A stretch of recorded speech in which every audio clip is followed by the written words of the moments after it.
Hey everyone, Cheese here with a new game on my channel, Age of Mythology. You could probably guess that I'm a fan of this game because in general I have Age of Empires Definitive Edition footage on my channel, so you put two and two together and use like 10% of your brain power and you could definitely figure that out.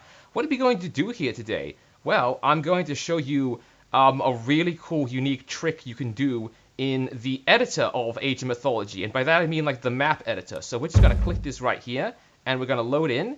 And the first thing it's immediately going to do is it's going to present us with this kind of awkward-looking grassy field. That's your default map. So what we're going to do right now is we're going to go and we're going to go load a map, and we're going to go over to the YouTube recording test map that I prepared earlier, like a nice home-cooked meal. This stuff you're about to see is actually stuff I figured out when I was like 11 or 8 years old, just screwing around with the editor, and I figured out you can do this. So the first thing we're going to do is we're going to go over to the place object thing. And we're going to go over to units only because we need a unit. And we're going to go over and place Ajax, who's a hero in Age of Mythology, as player one's unit. So there you go. There is Ajax right there, ready to serve you. And now what we're going to do is we're going to go over to buildings. And we're going to make sure the building is owned by player 3. And that's perfect in archery range. Now we're going to place the building like so. That's just using the basic map editor and doing really basic stuff that you could probably guess you could do from stuff in the map editor. The unique thing, however, is that this here is the move object tool, and this here is the delete objects tool. Delete objects is really self-explanatory. You see that tree? No, you don't. Even the ground that was on has vanished. It's a very powerful tool. If I swap this over Ajax, he will... there. And then you can press Ctrl-Z and you bring him back, like so. Control-Z is actually a really useful command in this map editor. What about the move command? Well, with the move command, you can now move Ajax around. You can even put him in places that he shouldn't be. Like, you see these trees over here? Units can't normally go inside trees. But now here we have Ajax the Tree Man, ready to go and fight the vagabonds inside the trees and steal their money, or something like that. I don't know.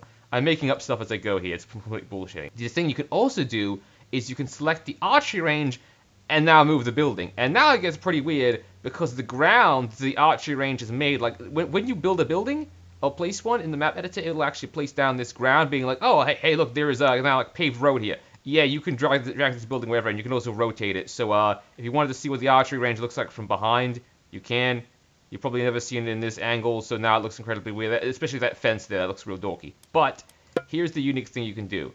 If you go back over to player 1, and then you click on the move command, like the move object thing, and then you select Ajax, you are now all of a sudden able to order Ajax around like you were actually playing the game, and he will listen to your orders, and he will not go in areas he can't go either. We tell him to go into the trees, he will run up to the trees, but he won't go inside the trees. But yeah, see, he can get inside the trees a bit, but some of the trees there are too dense, and he can't actually go and like get inside the foliage, so yeah, that's that. The other thing you can do is you can actually order units to attack things while in this mode. If we order Ajax to attack the archery range, he will. There he goes being a manly man, and he will stab it with his spear.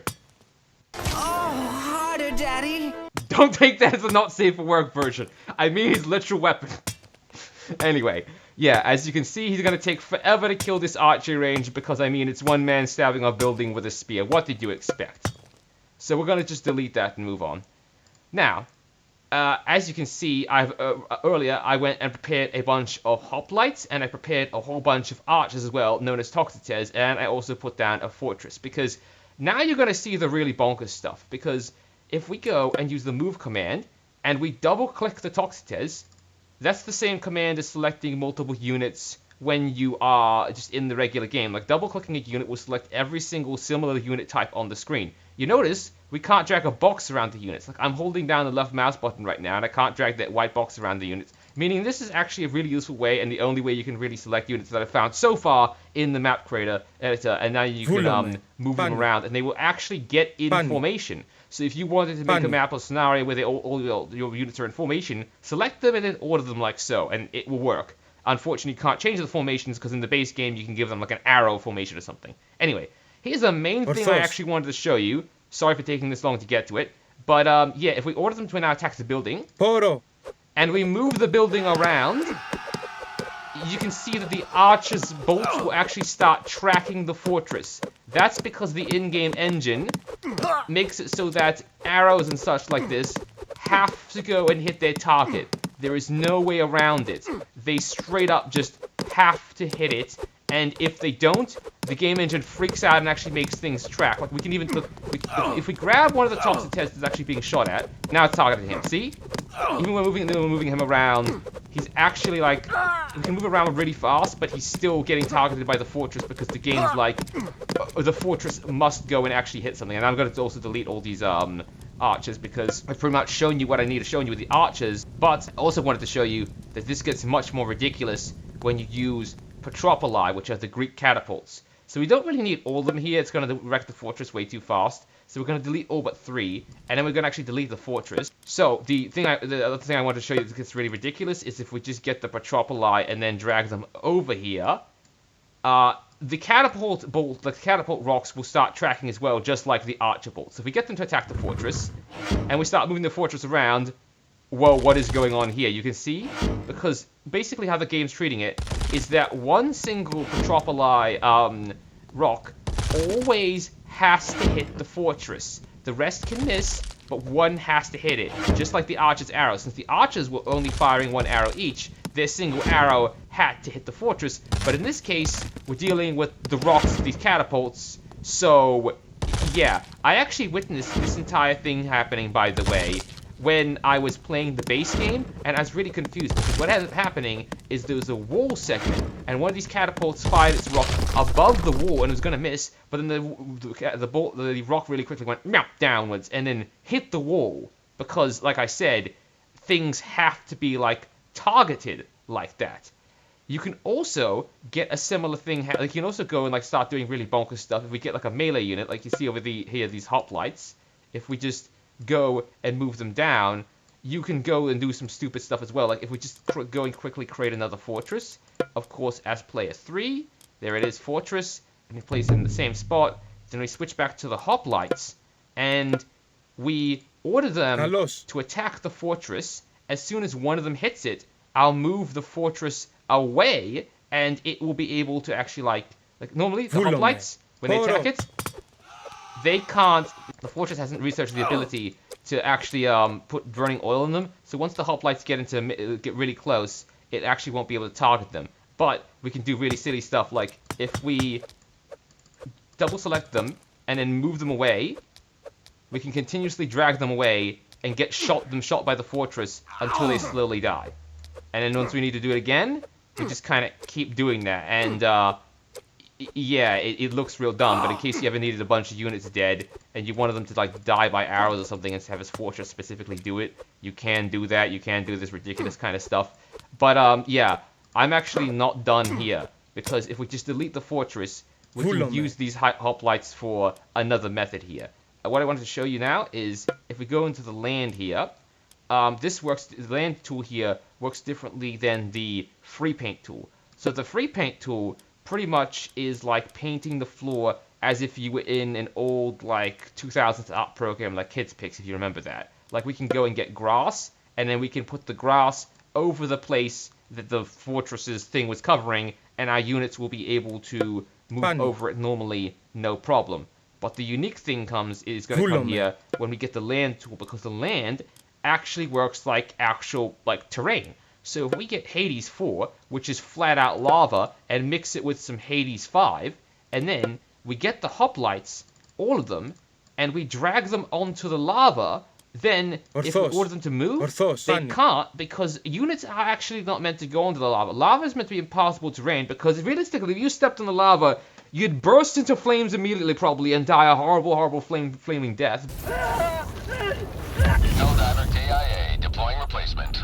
But the game can't actually calculate that, so the hoplite is just going, what do we do? Oh no, oh dear, we can't get off the lava. Meaning, you can do potentially really mean stuff like, I mean, if we place down another fortress, and then we go and order it to attack the hoplites, they weren't meant to get close. This is new to me.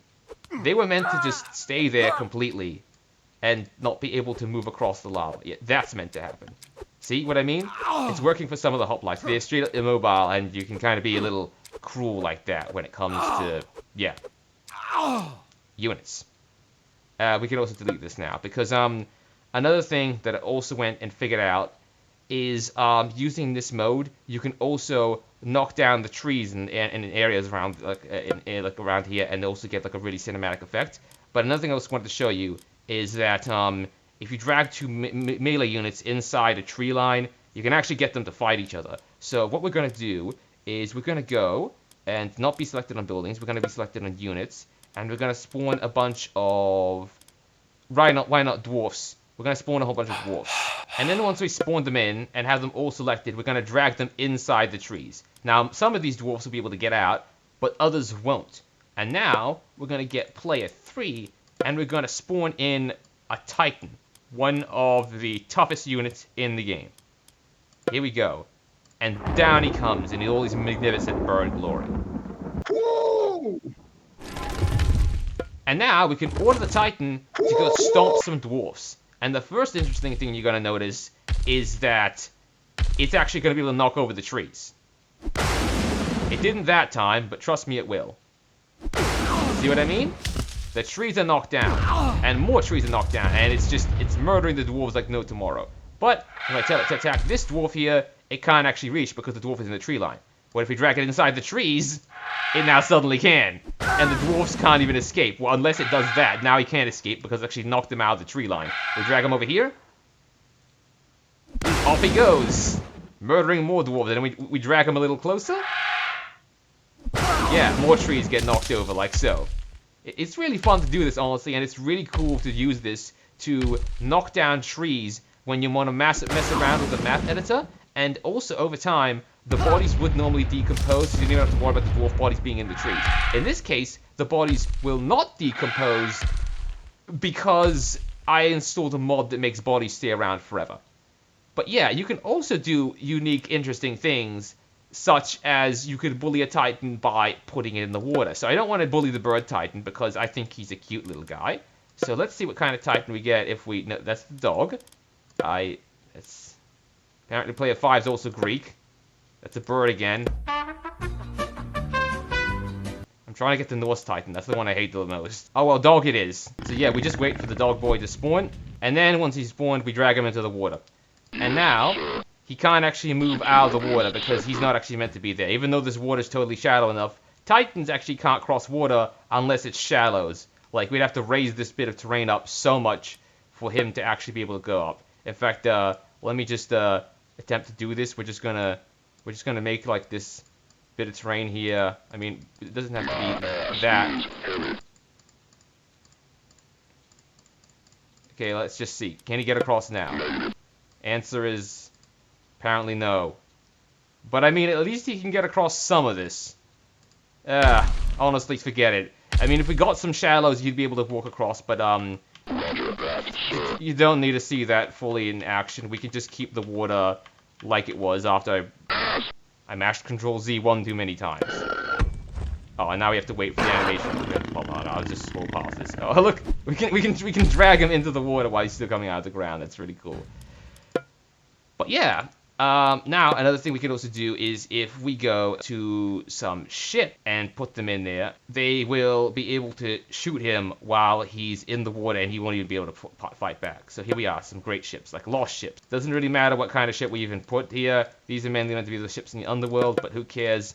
We can now get them to attack the Titan, and he can't actually fight back.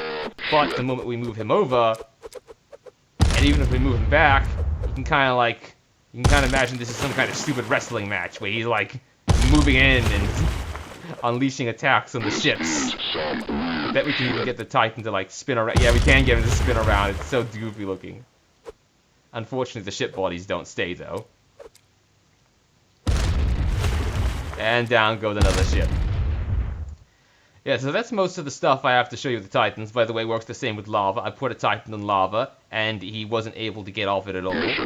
But I'm going to get back to you real quick, because I wanted to show you that it gets even more bonkers when you load up Age of Empires 3. Because Age of Empires 3 runs on the same engine that Age of Mythology does, I'm pretty sure anyway, because it's got the same kind of goofy tracking physics with homing like projectiles. But the thing is, the most thing you can get that's most like projectiles in Age of Mythology is goddamn cannonballs and rockets. So we're gonna see that being flying around real soon. So I'll get back to you right after the cut. Alright people, here we are in Age of Empires 3, just like I promised. And here we have some falconets. There's a base cannon in game, and here we have some buildings to shoot. So off they go shooting the buildings, and now we start moving the building around, and yeah, you could look, holy shit, look at that cannonball go. It eventually hit. And I actually figured out the unique thing about the Age of Empires engine is, well, first of all, it sometimes lags, and I have actually crashed the game doing this, because apparently Age of Mythology has got a much more stable engine tied to it. But, as well as that, I've also figured out you can actually make things dodge stuff if you get the building to... Did it seriously just... Okay, I thought it just seriously crashed. Yeah, but you can also... I'm just gonna let them destroy the building. Wow, even that was laggy. I don't know what is up with this game engine. But yeah, in general, you can actually get stuff to dodge incoming projectiles. A great example is, if we get these rockets here to attack one of these civilians, then they will most certainly kill her immediately. But if we then get them closer and order one of the rockets to target like this civilian, for example... Wait a minute, this is going to be hard. Wait, no, I got it. I'll go over to player 1 and like select all the civilians and order them to attack the rockets, Correcto. which then is going to make the rockets retaliate, and then we can move around the civilians. Al ataque! You gotta be kidding me. Give me a moment. I'm gonna move them closer. Okay, now do it. And then, oh wait, no, we have to move them. Shit. Time to get more villagers. Okay, now can you actually do it right, guys? Let's see if we can do this. Yeah, see, they're actually dodging the rockets. The rockets don't actually like impact the civilians and actually hurt them. So doing this, you could actually like get them to fully kill one of these rockets. But then, if we let them stay still, they're just going to be grouped up and, as you can see, like that, die horribly. Also, the unique thing about the civilians is that if you have them like on a cliff or something like that, and then they get hit, they're actually able to fall off said cliff, which I find kind of hilarious. Like, this game is a working physics engine. I mean, Age of Mythology has it as well when units get thrown, but you have to have like a special action for that kind of thing to happen. Oh, apparently she even got hit by a cannonball. I forgot I had the cannons over there helping, but yeah, villagers straight up just knocked right off places if the cannon is close enough. So yeah, I'm going to show you that in action just right now as well. It's pretty funny, honestly, when you see it. So we're just going to get this bunch of villagers, order them to attack a cannon, and then we're just going to move them around. Wait, I'm trying to get them right near the edge of the thing. One of them's going to get hit eventually off this thing, trust me. There we go, see what I mean? Off she flies. I wish I could zoom in, but unfortunately, the mouse wheel, which is normally used to zoom in, is just used for rotating villages in this case. So he's gonna have a very rotating death here. But yeah, that's almost everything I wanted to show you with this engine and how it works. But before we end the video here, another thing I also figured out you can do is that if you go and get the same kind of cannons which you're gonna be using, in fact, let me just go and get some heavy cannons instead, which are better than an average old falconet. We're just going to spawn in a couple of them here, and then we're going to double-click and drag them. Yeah, we can have underwater fighting cannons, because now, if we just go get a single ship, and then have it fight and shoot down into the water, and yeah. Like, yeah, here we have a galleon. That's good enough. Maybe I need to order the cannons into attack mode. Yeah, see? Now they'll actually get into attack mode. And now, okay, well, that ship's already dead. But we can now try and drag the ships around to see if we can make them avoid the cannonballs. Oh, it didn't work. We're gonna try it one more time, though. Come on, let's get some cannon tracking action here. God damn, this is clunky. Oh, we lost one. It's gonna be easy if we just have one ship left. Well, that was sure something, but, I mean, looks like I couldn't save the ship. I guess you have to drag it around real fast, and it's not help when the game just lags like to no tomorrow. Guess the engine really wasn't meant for that. But yep, that's where I'm gonna end the video. I hope you like these funny glitches. I'll see you in the next video if you decide to stick around on my channel. If not, just have a nice day, I guess, yeah.